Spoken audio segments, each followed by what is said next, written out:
73 فرقوں والی حدیث مجھے لگ رہا ہے کہ انٹرویو خاتمے کی طرف بڑھ رہا ہے. بس کچھ چیزیں ہیں، بہت سارے سوالات ہیں ذہن میں، مجھے نہیں سمجھ آ رہا کہ کیا کروں.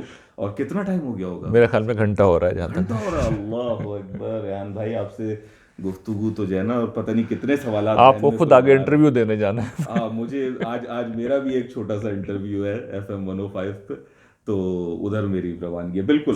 اور اس تو سے پہلے ہمیں ڈنر کرنا ہے. اور ڈنر کرنا ہے. تو بہت سارے سوالات ہیں بھائی، کیا کریں. تو 73 فرقوں کی ایک مجھے بتائیں. میں آپ سے 2 یا 3 سوال ابھی پھر بھی کروں گا، کیونکہ بہت سارے ہیں، ان 20 میں سے 2-3 تو میں ضرور کروں گا. پہلا یہ کہ 73 فرقے جو بتایا جاتا ہے، میں کہتے ہیں کہ جی 73 فرقے بنیں گے، ایک فرقہ جنت میں جائے گا اور باقی جو ہیں وہ جہنم میں جائیں گے. تو یہ تو کمر توڑ دیتے ہیں لوگوں کی، اور ہر بندہ اس پہ چوڑا ہوا ہے کہ بھائی میں جاؤں گا جنت میں. میں مثال کے طور پہ سب سے زیادہ تعداد میں ہوں، جماعت اہل سنہ سے ہوں، یا میں بریلوی مکتب فکر سے ہوں تو میں جاؤں گا. دوسرا کہتا ہے نہیں جی اعتدال کا راستہ، میں دیوبند سے ہوں، ٹھیک ہے، یہ بتایا ہے جو اس پہ چلے گا میں جاؤں گا. ایک کہتا ہے نہیں جی ہم تو جو ہے نا حدیث کے اہل حدیث ہیں ہم، ٹھیک ہے، جو اس پہ میں جاؤں گا. اہل تشیع کہتے ہیں اہل بیت سے جو ہے نا جن کو محبت ہوگی وہ جائیں گے، ہم اہل بیت ہیں. سبھی فرقے ناجی ہیں. اور حد یہ ہے کہ یعنی اس پہ تو میں یہی ہو گیا کہ جن کے بارے میں سب سے زیادہ ہم وہ کرتے ہیں کہ قادیانی بھی وہ یہ کہہ رہے ہیں کہ آپ لوگوں نے تو ہمیں الگ کر ہی دیا ہے، کہ آپ مسلمان نہیں ہیں تو ہم الگ ہو گئے تو ہم جائیں گے. میں نے کہا یعنی یہ کیا ہے؟ ایک عام انسان، ایک عام مسلمان، اور وہ جو کہ دین پہ چلنا چاہ رہا ہے، وہ کہاں جائے؟ دیکھیے، پہلے تو میں عرض کر دوں کہ یہ جو روایت ہے جس کی بنیاد پہ سارا نقطہ نظر قائم ہوا ہے، ایک تو سندن اس میں مسائل ہیں. اس کے بہت سے طرق ہیں، کوئی ایک آدھ طریقہ یہ جس کے بارے میں کچھ کہا جا سکتا ہے کہ کچھ بہتر جگہ پہ. شیخین نے تو اسے لیا ہی نہیں ہے، یعنی صحیح بخاری صحیح مسلم میں تو صحیح میں نہیں آیا یہ. صحیح. تو ایک تو سندی پایا اس کا بہت زیادہ نہیں ہے، لیکن جو کچھ بھی حضور نے فرمایا ہوگا تو بہت سادہ بات ہے. حضور نے جو بات کہی ہوگی جو قرآن مجید سے بدرجہ اولیٰ واضح ہے، کہ یہ جو صحابہ کرام ہیں جو رسول اللہ صلی اللہ علیہ وسلم پر ایمان لائے تھے، اور ویسے ایمان لائے تھے جیسے لانا چاہیے تھا، یعنی ان کا کوئی فرقہ نہیں تھا. وہ اپنے آپ کو اصل دین تک محدود رکھتے تھے، کوئی بدعتیں نہیں تھیں، کوئی اضافے نہیں تھے، کوئی تحریفات نہیں تھے. انہوں نے اپنا تن من دھن اس دین کے لیے لگایا.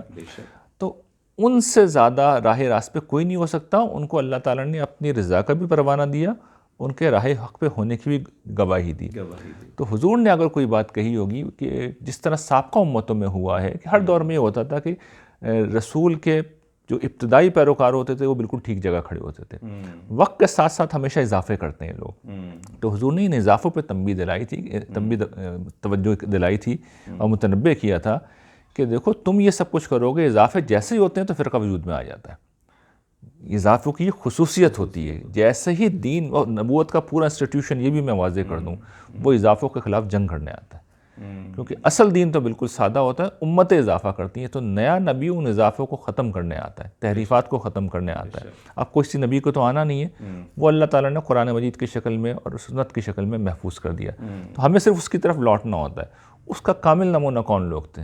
وہ الجماع کون تھی؟ وہ طریقہ کیا تھا جس پہ حضور اور ان کے صحابی تھے؟ وہ لوگ تھے جو قرآن مجید پہ تھے اور بس قرآن مجید پہ، جو سنت پہ تھے اور بس سنت کے اوپر تھے. تو ہمارے لیے بھی یہ نہیں ہے کہ ہم کوئی فرقہ ناجیت میں شامل ہوں، کسی گروپ میں شامل ہوں.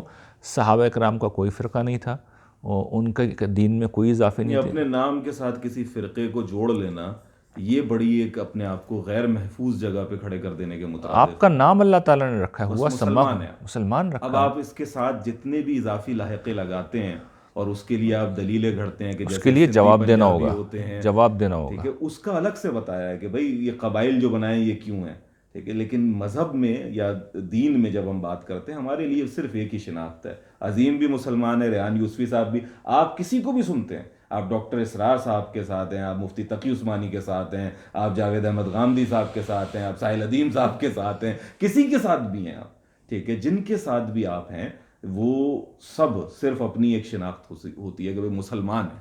یہ اختلاف ہو سکتے ہیں، علمی اختلاف سے ہو سکتے ہیں، لیکن اس کو اچھا اس میں اور بھی تو پہلو ہیں ریحان بھائی، کہ ایک تو جماعت کا ورڈ آیا، یعنی اگر آپ ان 73 فرقوں والی احادیث کو مجتمع کریں تو وہ مختلف کتب میں آئی ہیں، صحیحین میں تو نہیں آئی ہیں لیکن وہ مختلف جگہوں پہ آئی ہیں، مختلف طریق سے پہنچی ہیں.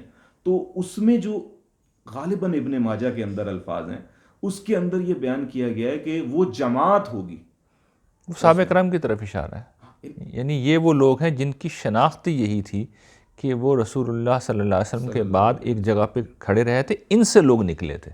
یعنی وہ اس جماعت کے طور پہ موجود تھے. اور جماعت ہے بھی تو جمع نا، یعنی فرقے کی بالکل رد ہے. بالکل رد ہے. تو وہ ان کا جو رویہ تھا کہ اصل امت وہ تھے، اس کے بعد اس سے لوگ کٹ کے الگ ہوتے گئے. تو جو الگ ہوئے ہیں، جنہوں نے اس کو چھوڑا ہے، وہ خود اپنے بارے میں بتا رہے ہیں کہ وہ گمراہ ہوئے ہیں. کیونکہ دیکھیے کٹنے کی ایک ہی وجہ ہے نا، کچھ اضافے کریں گے. اضافہ کرنا، یہ بار بار میں توجہ دلا رہا ہوں، یہ قرآن مجید کے نزدیک سنگین ترین جرم ہے. یہ کفر اور شرک سے بھی بڑا جرم ہے. اللہ تعالیٰ نے جب اس پہ گفتگو کی ہے تو اس کو سب سے بڑا ظلم قرار دیا ہے، اور اس کو شرک سے بھی آگے رکھا ہے، کفر سے بھی آگے رکھا ہے. یہ اتنا بڑا جرم ہے. اور جس وقت ہم اضافے کریں گے تو فرقہ خود بخود وجود میں آئے گا. کہ اگر آپ 5 ایمانیات میں کھڑے ہیں تو آپ کو کوئی فرقہ ہو نہیں سکتا. 6 ایمانیات، بالکل 5 ارکان اور 6 ایمانیات. نہیں، ایمانیات 5 ہی ہیں. یہ جو چھٹا ہے یہ بھی ہمارا اجتہاد ہے. اچھا، یہ بڑا مسئلہ ہے. اس پہ پوری آپ کو بھی گفتگو کریں تو میں آپ کو بتاؤں گا. میں مختصر وضاحت کر دیتا ہوں تاکہ وہ بات واضح ہو جائے کہ دیکھیے ہوا کیا ہے. یعنی وہ جو چھٹی بات کہی جاتی، چھٹی بھی کہی جاتی ہے، 7ویں بھی کہی جاتی ہے. یعنی یہ حیات بعد الموت، ایک تو وہ بات ہے، ایک تقدیر ہے. وہ تقدیر حضور نے حدیث جبریل میں جو بات بیان کی تھی، وہ بات یہ بیان کی تھی، اور قرآن مجید کے اندر ہے کہ یہ جو تم توحید کو مانتے ہو تو غیر اللہ کے پاس کیوں جاتے ہو تم؟ اس لیے کہ تمہیں لگتا ہے کہ کوئی نفع و ضرر ہے ان کے پاس. تو اب حضور یہ بتا رہے ہیں کہ اچھی و بری تقدیر جو ہے، یعنی خیر و شر جو ہے، اس کا فیصلہ بھی اللہ تعالیٰ کرتے ہیں. اس کو مانو. یہ توحید کی ایک فرع ہے. جیسے ختم نبوت جو ہے وہ رسالت کی ایک فرع ہے. بالکل ایسا ہی. تو اب ختم نبوت کو ماننا 6 7واں ایمان نہیں ہے، یہ اس کی فرع ہے. تو اس موقع پہ چونکہ حضور توحید کے معاملے میں بہت حساس تھے، تو حضور نے توحید کی ایک فرع خاص طور پہ بیان کر دی. کسی دوسرے موقع پہ آپ نے یہ قیامت کے جو معاملہ ہے، آخرت کا جو معاملہ ہے، اس کی ایک فرع بیان کر دی کہ بھائی یہ جو زندگی ہوگی یہ روحانی نہیں ہوگی، یہ مادی ہوگی. تم مرنے کے بعد تم دوبارہ زندہ ہوگے. تو آپ دیکھیے 6 7واں ایمان لوگوں نے حدیثوں میں دیکھا تو ان کو 6واں اور 7واں ایمان کہہ دیا. وہیں سے راستہ کھل گیا کہ اچھا 8واں بھی ہو سکتا ہے، 9واں بھی ہو سکتا ہے. اصل میں وہ فرع ہے، اس سے کوئی 5 میں سے ایک ہی، کوئی 6 7واں ایمان وہاں سے وجود میں نہیں آتا. تو ایمانیات فکس ہیں 5، اور قرآن مجید کا اس پہ بہت اصرار ہے. ریحان بھائی 2 آخری سوالات اور پھر انشاءاللہ ہم ختم کریں گے. دونوں بہت اہم سوالات ہیں، میں اس کے بغیر نہیں جانا چاہتا.